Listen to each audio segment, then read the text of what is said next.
the cult. Yep. The truth. Or the OA Redeem team. Let's go. Of LeBron.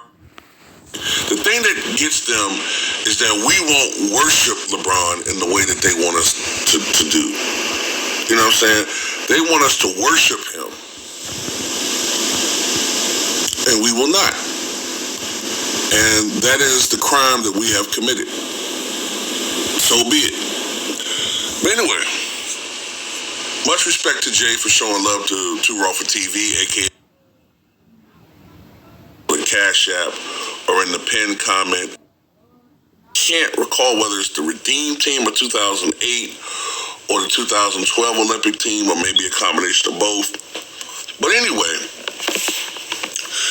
there was an interesting story that came out a couple of days ago that goes against a lot of these false narratives that are out there now about Kobe Bryant and these false narratives about LeBron James.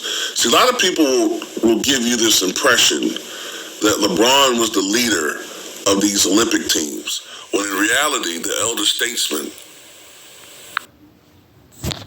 We all know that wasn't true. Because if he was the leader, why did they lose in 04? Why did they bring in Jason Kidd and Kobe Bryant? Why was everybody saying that Kobe set the tone for everybody? Why did D-Wade come out and give them stories about Kobe being the first one to work out, doing multiple workouts while them niggas are sleeping? Coach K telling them about Kobe asking to guard the best player on the other team after he just came off of losing in the finals, and he was still the best player in the world. But you will hear people like Nick Wright say Kobe was never the best player in the world, maybe a year. I don't listen to anything that the media say when it comes to basketball really like that no more. Unless they play or they have validation. People like Skip, Nick Wright, shit, even Shannon Sharp to a certain degree. Motherfuckers like some of the motherfuckers that go on Players Choice, some of these YouTube NBA niggas too, is just shock jocks. They're not really trying to analyze the game. They're just trying to say something that gets the most views and clicks. Over here, we don't do that. We analyze. We give our opinion, whether you like it or not. The most respected player was Kobe Bryant, period. I was there. Those of us who are of age, we were there. We know what was actually going on. They think that we are stupid and we have short-term memories. Exactly. And that's my whole thing, bro. They think people is retarded. I was 16 years old in 2008. I lived, breathed watching Kobe Bryant. Real talk. I used to go to the motherfucking basketball courts and yell Kobe every time I made a shot. Game winner. Kobe was the best player in the world and had been for a couple of years. And that was the start of his three-peat. This was right when he won the MVP and got to the finals and lost. This was the start of the three-peat. After he won his gold medal, he gave it and put it on Paul Gasol locker so it could rev him up, and it worked.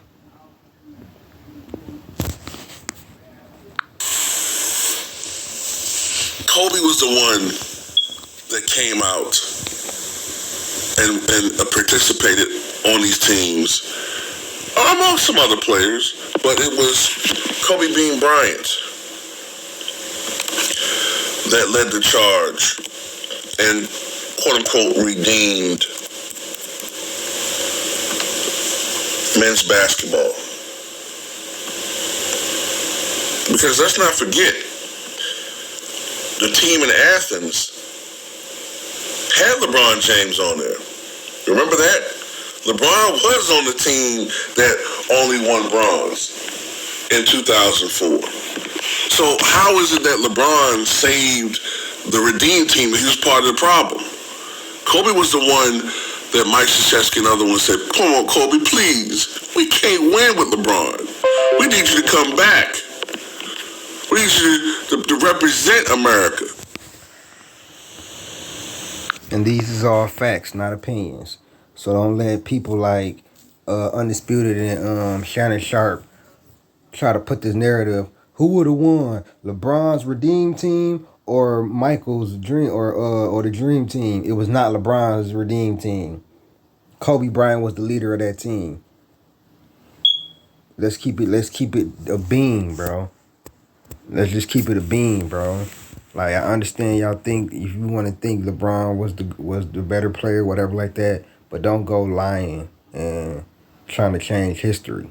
Like, people ain't gonna remember. When this documentary come out, this Redeem Team documentary come out, you better, bro, it's gonna be a lot of mad fans. It's gonna be a lot of people trying to disrespect Kobe again or make excuses. I'm telling you. Okay, I'll think about it. Okay, I'll accept. So they can put out stories where, LeBron went to Mike Krzyzewski and said, hey, you gotta get him to cut that shit out. Instead of going to him like a fucking man.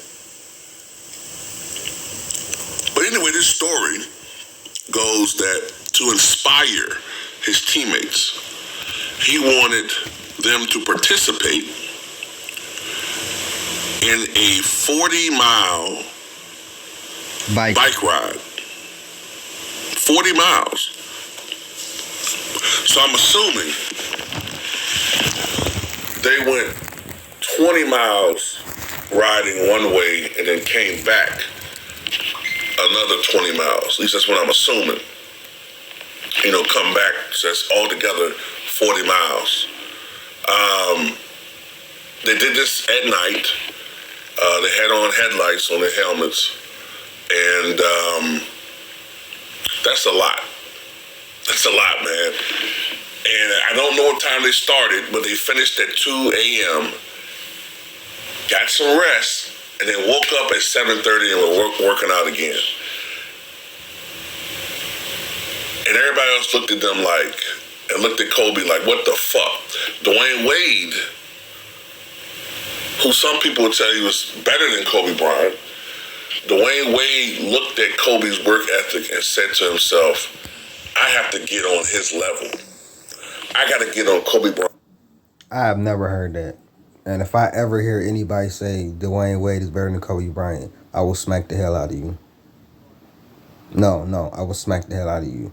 I can deal with the LeBron jump. But don't ever in your life say Dwayne Wade is better than Kobe Bryant. I will smack the hell out of you.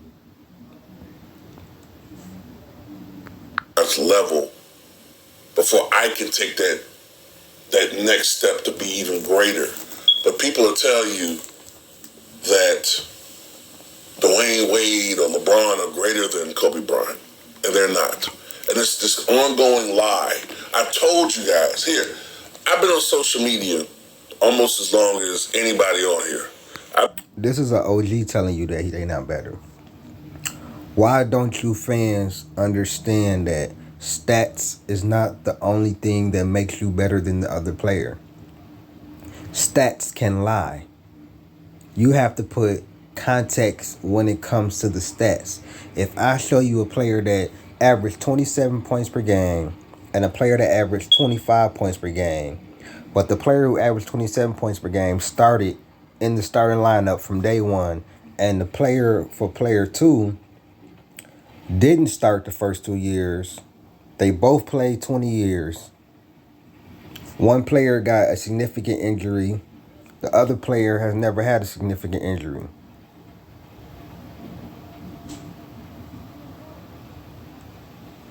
That's showing you stats can lie. I've been on social media as a content creator for 11 years now. I've been affiliated with the YouTube basketball community for about 15 years. I know what I'm talking about. There was an online serious conversation as far as who's the GOAT of basketball, NBA, Kobe or Mike. I don't know about people forget that. They try to act like it don't exist no more, but it do.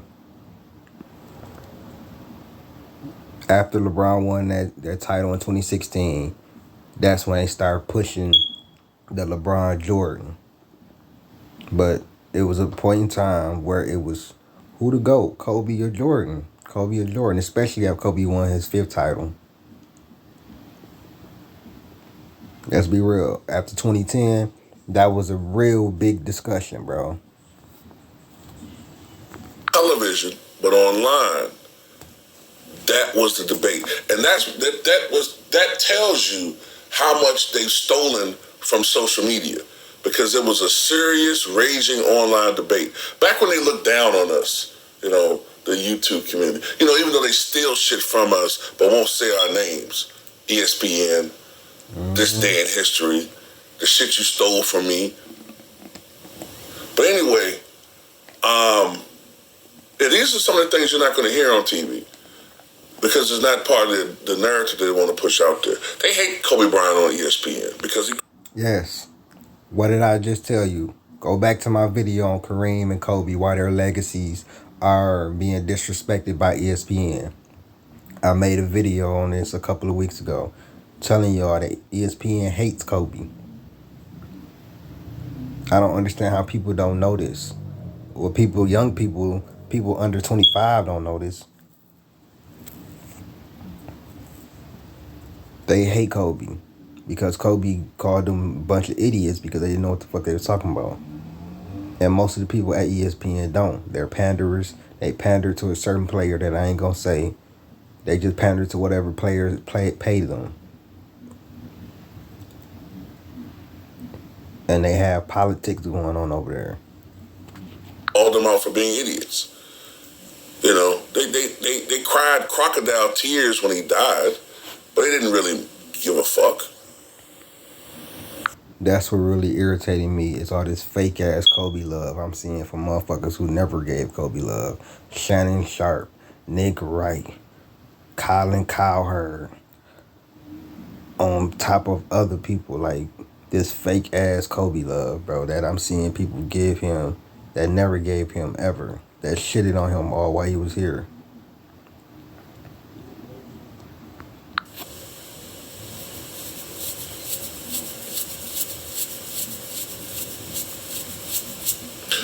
Let's just use your brains for a second, right? If Mike is the consensus GOAT, let's just say that. Let's just go with that. Let's just go with Mike being the GOAT, right? Even though I think it's Wilt Chamberlain. If Mike is the consensus GOAT, and Kobe is the closest thing we've seen to Jordan, how the fuck is he not in the top 10? Does that make any... Answer that for me. That's a question I want to know too. How? Make it make sense. Sense. Does that make any logical sense? The closest thing we've seen to Michael Jordan, who people see as the GOAT, he's not even in the top 10. Shaq, to me, is a pale imitation of Wilt Chamberlain. Shaq never led the league in rebounding. He never led the league in block shots. All right, only had 3, I think, 50-point games to Wilt's 122. And people still see Shaq as top 10.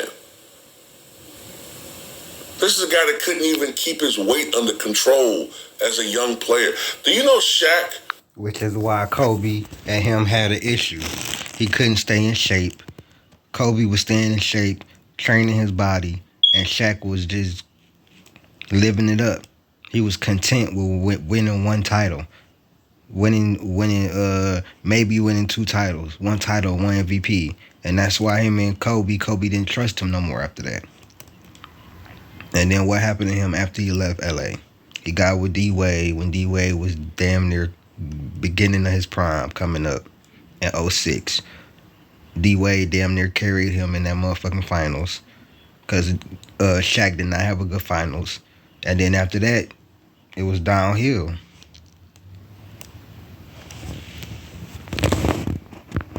Even Shaq admits that when the Lakers played the Nets in 2002, he weighed 395 pounds. I'm not talking about during the season. I'm talking about during the finals. He said he weighed 395 pounds.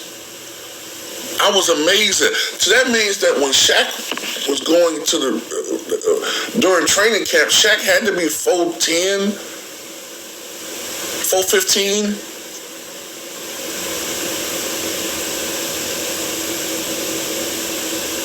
I can believe it because Shaq is 375 right now, and he's slimmer compared to how he looks. You know, Shaq looks like he's in great shape now, but he's older man. You know, when you get older, you start getting that spread.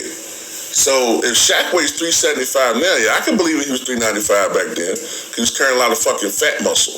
I mean, a lot of muscle, but you know, a lot of burger weight too. So anyway, I know I'm kind of rambling about that, but still, people put Shaq in the top 10, but they don't put Kobe, who's probably the hardest working basketball player ever.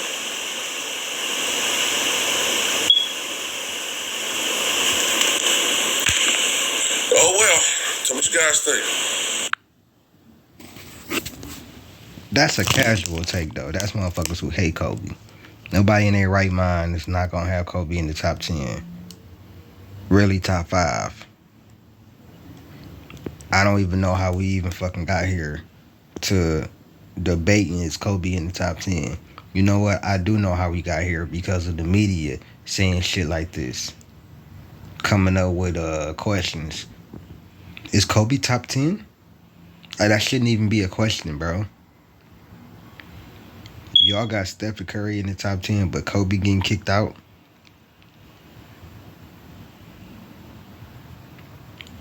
I'm somebody that ain't gonna allow Kobe disrespect because I know how great he was, man. And that OA Redeem Team documentary gonna show y'all too. What up, man? I'm out. Who is Hendo, man? I'm gone.